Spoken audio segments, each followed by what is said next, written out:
打架了，打架了！还一只也不劝架，在那里吃。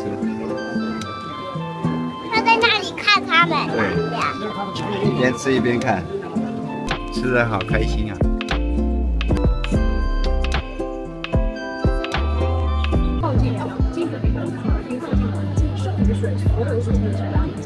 传说中的蓝眼泪，有蓝吗？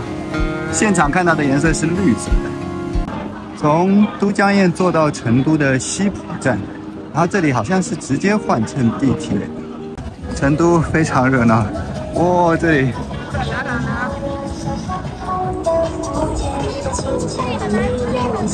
超大份的辣子鸡，这里的盘子都超级大。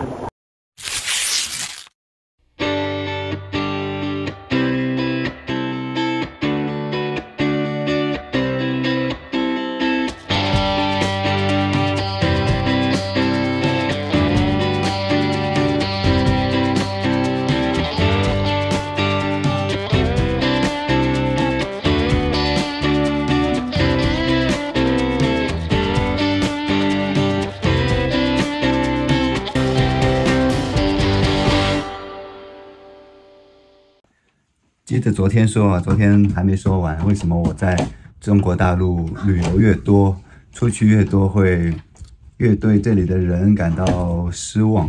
就是一方面就是我之前说过好几次的，他们完全没有秩序可言，都不会排队什么的。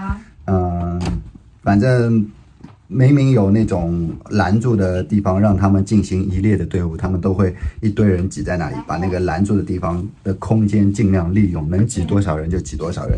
那等到交通工具来，那就是一拥而上，也没有什么先后的，反正力气大的就是往前可以先挤上去，这是一方面，很没有秩序。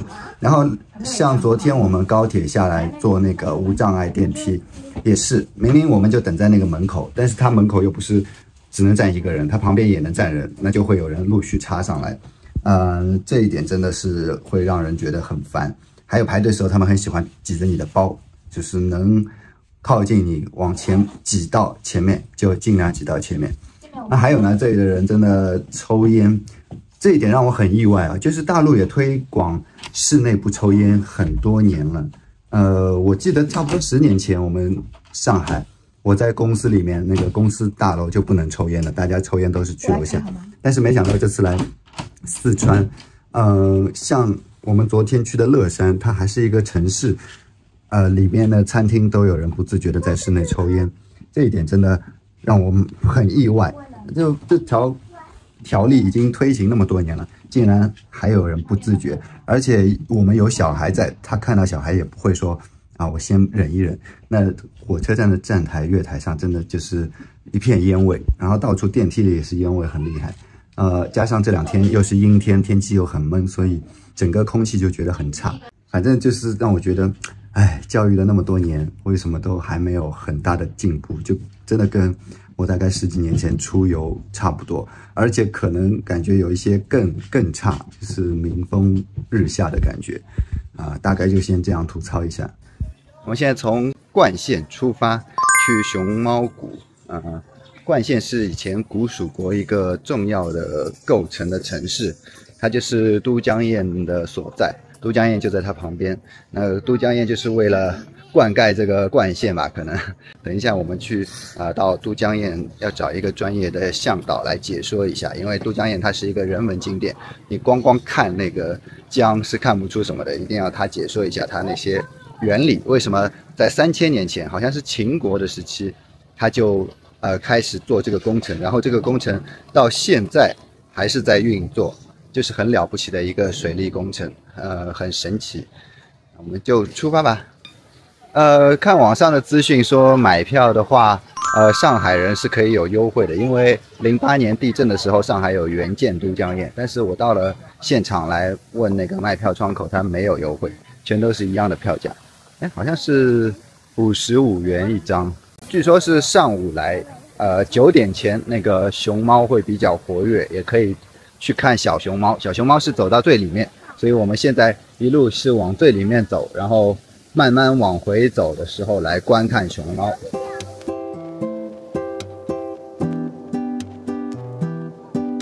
不要走进去。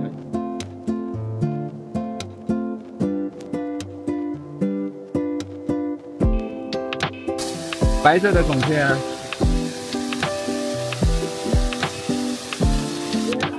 一路走过来还没看到熊猫，在房间里有没有？它在暖房里吹暖气。好的，这里有一只，它的豪宅里。那小猫熊呢？小猫熊还要再往里面走。它坐在那根木头上，在吃东西，对不对？打架了，打架了！还有一只也不劝架，在那里吃。他在那里看他们。对，一边吃一边看。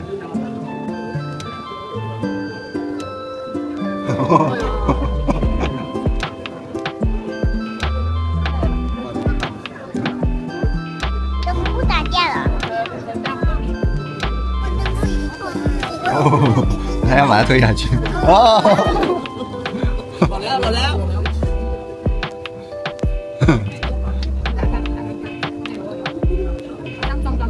对啊。拿头。这个猫熊怎么可以站着吗？它可以。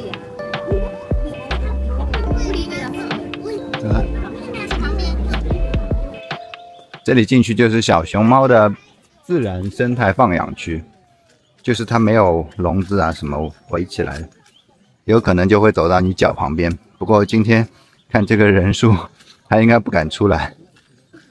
这里应该有了，啊，就在这里在吃东西，苹果。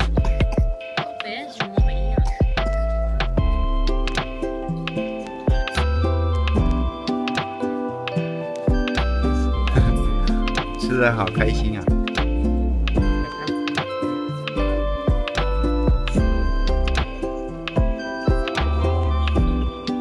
要去玩了。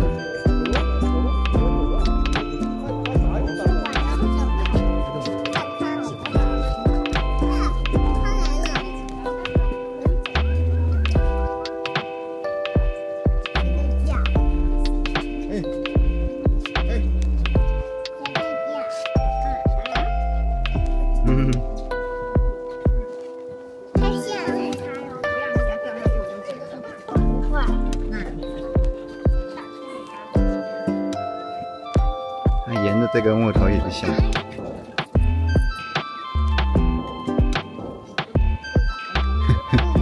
他在每个平台找吃的东西啊，我看看到没有？不要吵，不要吵，吓到小熊猫。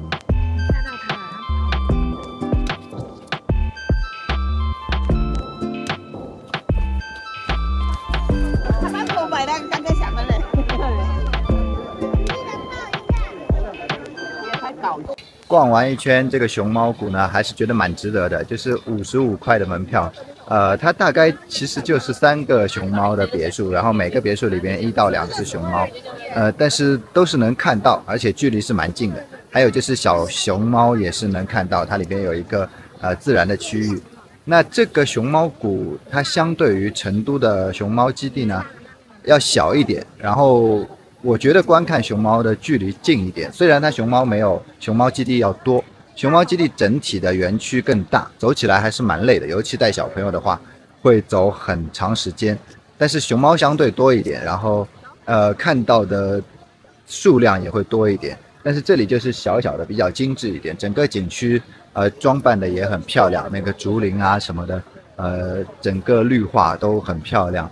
所以如果带小朋友的话，我比较建议来这个熊猫谷。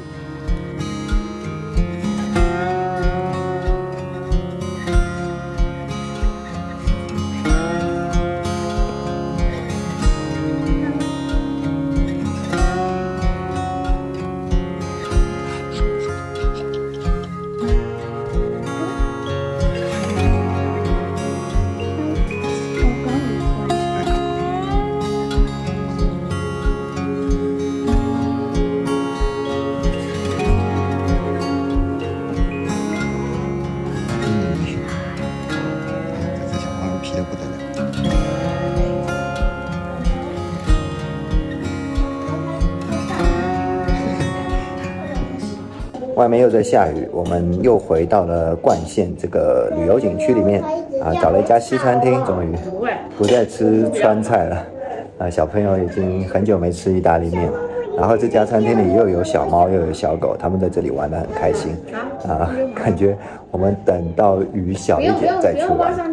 刚刚来景区吃了一家非常好吃的意大利面，本以为在景区不会有特别好的口味，只是想找一个地方避避雨休息一下的，结果它的东西真的非常地道，它的意大利面都是手工的，然后披萨都是窑烤的，做得非常专业，每一道口味都非常好，真的是一家宝藏西餐厅。我们现在到都江堰景区，都江堰景区对上海人很友好啊，是上海人是15元一张门票，台胞证是80元，成年人一般都是80元，然后上海人是特别优惠15元。我们从秦燕楼进去，秦朝建的秦燕楼。上秦燕楼有一小段楼梯，上面可以看全景。我们今天选的这条线路应该是算蛮省力的线路，因为考虑到有小朋友，不需要走太多路。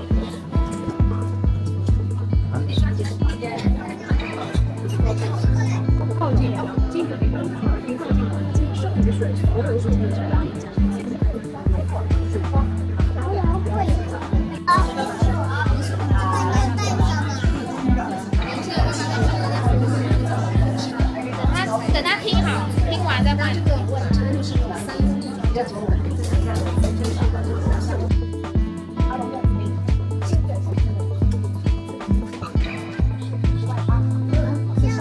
见过的。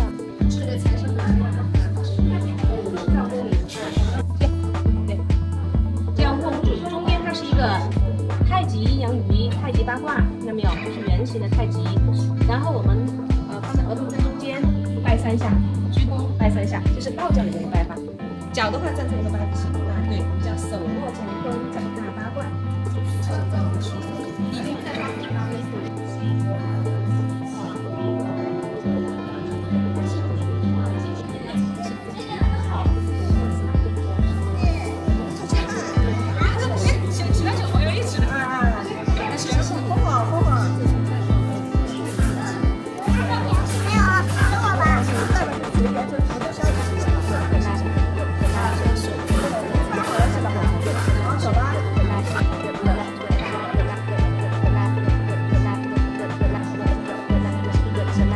左手这个手摸摸他的狗狗。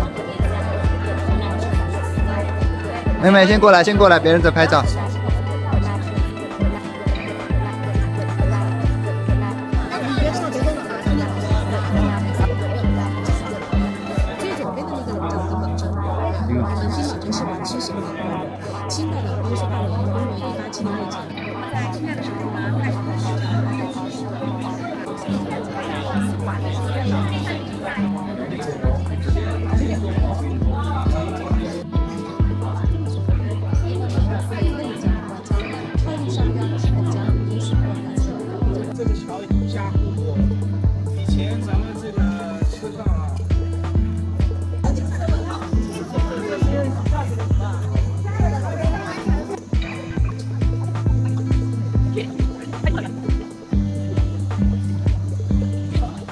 好的。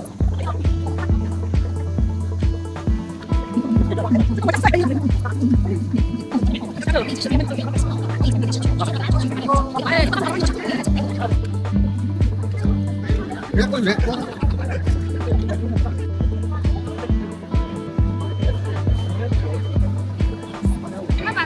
看，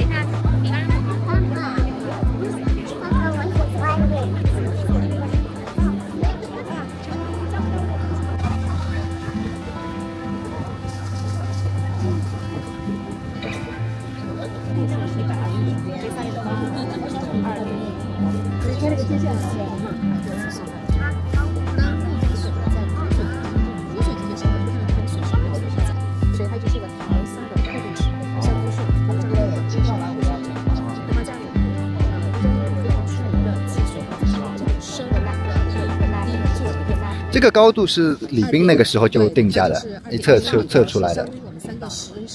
啊，他那个时候就已经测出来哦。而且呢，我们出来的这4根铁柱，它的垂直高度也是4根铁柱的垂直高度也是2.15米高。铁柱是这样竖着插下去的啊，横着。卧底的挖出来就这样。哦，这是什么时候挖？我们每年在这要挖一次沙呀。然后它那个我们现在还埋在河床地底下看不见嘛，这是明代，明代万历年间，清代同治年间，民国14年，1994年。我们从图片上看感觉上是好像放在同一平面，其实不是，它是阶梯状，对，阶梯状放的，阶梯状放在下面。我们以条线最上面几个部分放上去。2宝瓶口。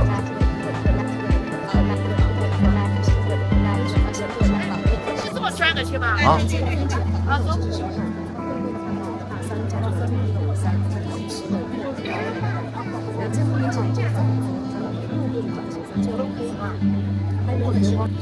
我们参观完都江堰了，然后请了一个向导。那讲的比较枯燥的老师呢，下面学生就会睡着。我身上这个小朋友就已经睡着了。就是向导蛮看人的，我们请的这个有一点像机械式的附送一样，机械式的朗读一路都是在不停的讲，而且会重复，很少有互动，就是有一些就是历史事件啊什么的，其实可以互动多一点。那有一些历史人物我不怎么感兴趣的，他也会不停的讲，但是整体这个都江堰的景点非常值得来，很壮观。另外就是它这个工程真的很了不起，充满了智慧。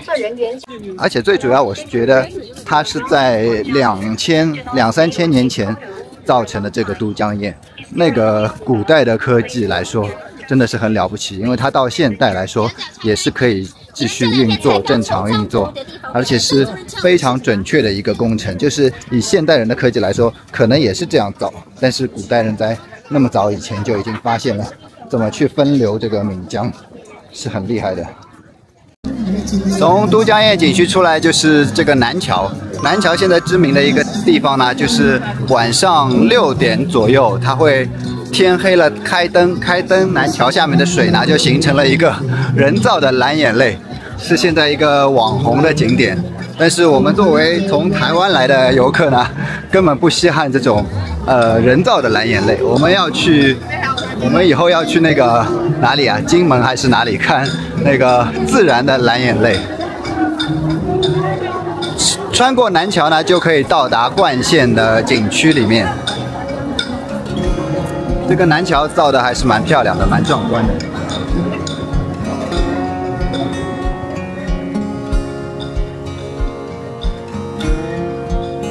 南桥这个就是岷江，都江堰分流出来的岷江的内江，它一路下去就可以灌溉到成都平原、乐山平原。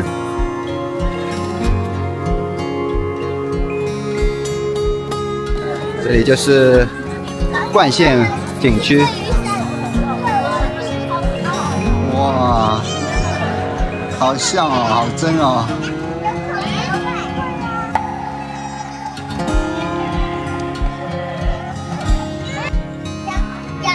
对。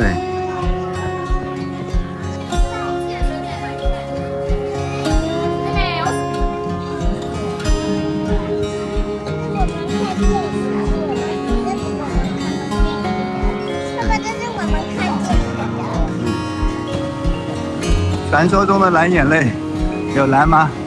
现场看到的颜色是绿色的，天全部变黑之后，可能就变成了蓝色吧。不知道，反正总之就是那个灯光打出来的，也没有很好看。这个就是岷江的水，水流真的很急。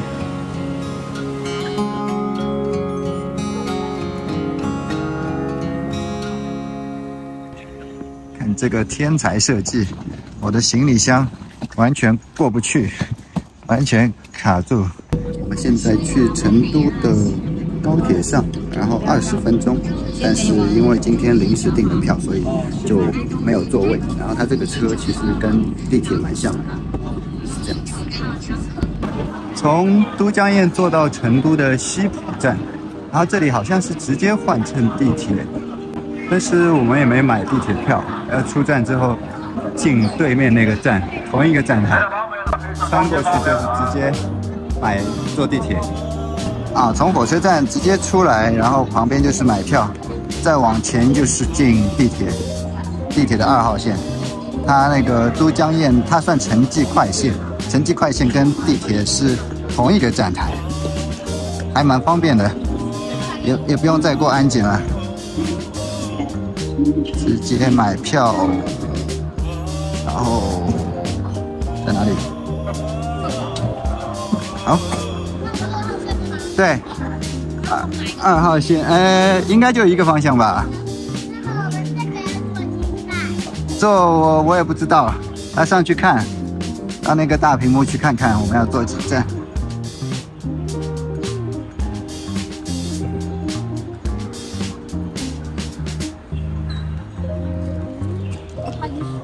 龙泉驿啊，2号线，2号线在这里，然后对，往龙泉驿的，坐到春熙路。我不知道，太多了。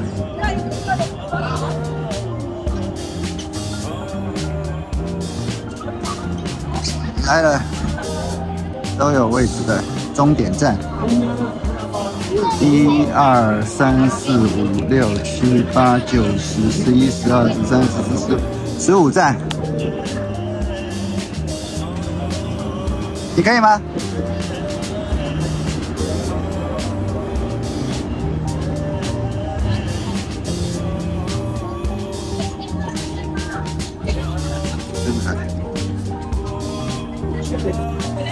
哇，这是9点半的成都太古里，还是很热闹。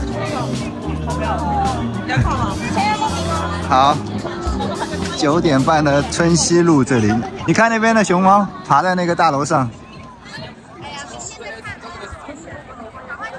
好，先下雨。不过今天是周五，周五晚上应该比较热闹，好多人。终于这趟的行程回归都市了，回归大城市了。我觉得成都比上海还要热闹，上海落寞了，成都非常热闹。哇，这里。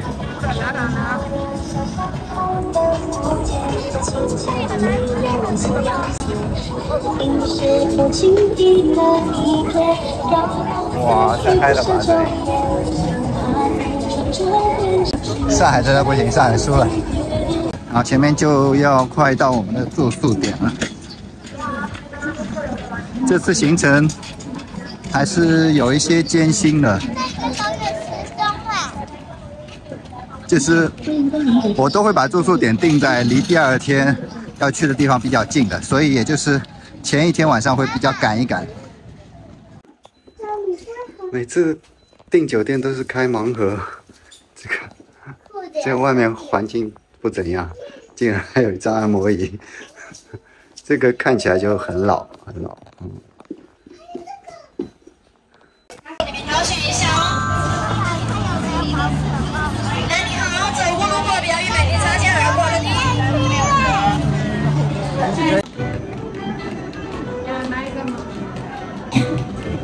我们现在到了一家这个鸡毛店，这家是我在7年前有吃过的一家川菜的土菜店，应该是。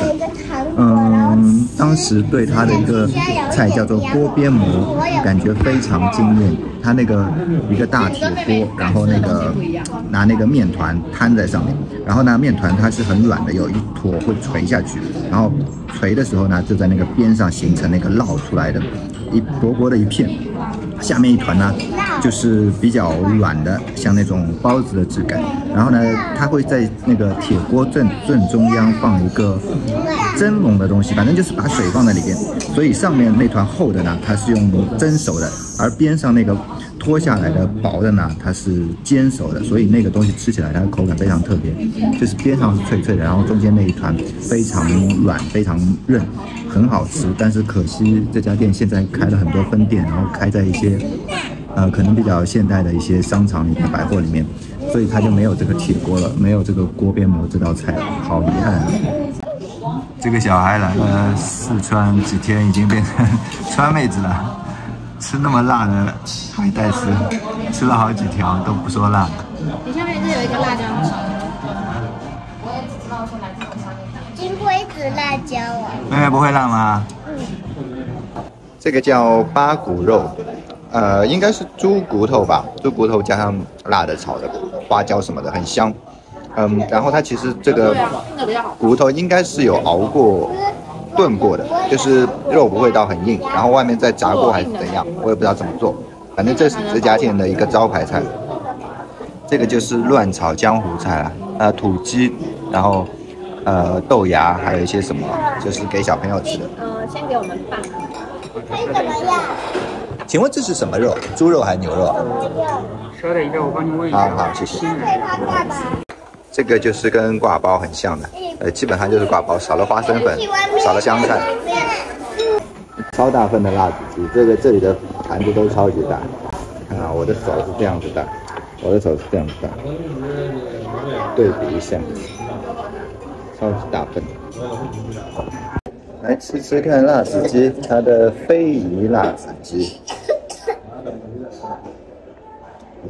这都可以烤啊。哦，它的辣子鸡就是炒出来的，没有炸过的。对啊。蛮入味的，但有点难咬，就是都是骨头多。我找不到一块有肉。味道不错，所以很大份，骨头比较多。这个是八骨肉啊，它是猪的脸和下巴的肉，然后算是招牌菜。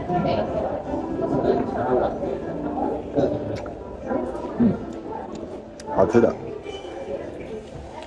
它因为猪脸的话，可能又有肥的，又有瘦的，所以它是有外面炸过的感觉，那个外面会脆脆的，然后里面是很软烂的，调味也不错，就是川菜的那种感觉，又香又辣，吃肉的人一定很喜欢，但是也是要啃一下骨头。对啊。这个干煸四季豆，我本来没有觉得干煸四季豆会怎样，但是吃了一口还蛮惊艳的。它有切过还是削过丝的还是什么，总之很软，这个四季豆很软，但是吃起来是脆的，很好吃的，嘴巴都吃的都是油，嘴唇都好痛，但是还是觉得蛮好吃的。这四季豆真的很好吃，很爽口，也不会太辣。四川挂包，它里边也是有梅干菜。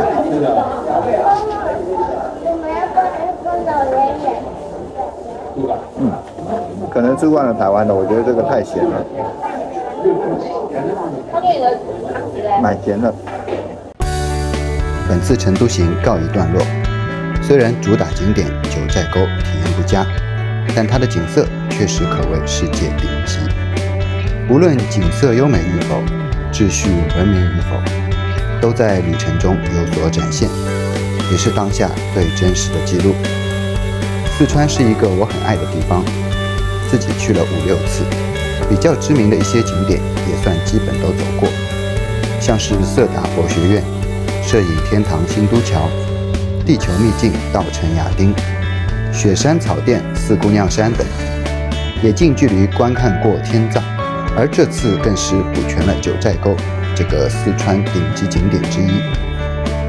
四川是一个自然美景、高原风情、人文奇景及充满美食的地方，甚至曾经让我想过移居到成都生活。虽然本次行程一路诸多抱怨，但作为一个中国人，我不觉得展现或表达一些中国人的不文明之处就是抹黑。我希望能让更多人看到的同时，摸着自己良心，问问自己有没有这样做。有则改之，无则加勉，这样才能让中国成为一个更好的地方，而不是许多人评价的风景很好，素质很差。感谢您的坚持观看，下一期我们上海见。我们想要下飞机，我们在开车。上了。人家还没下来。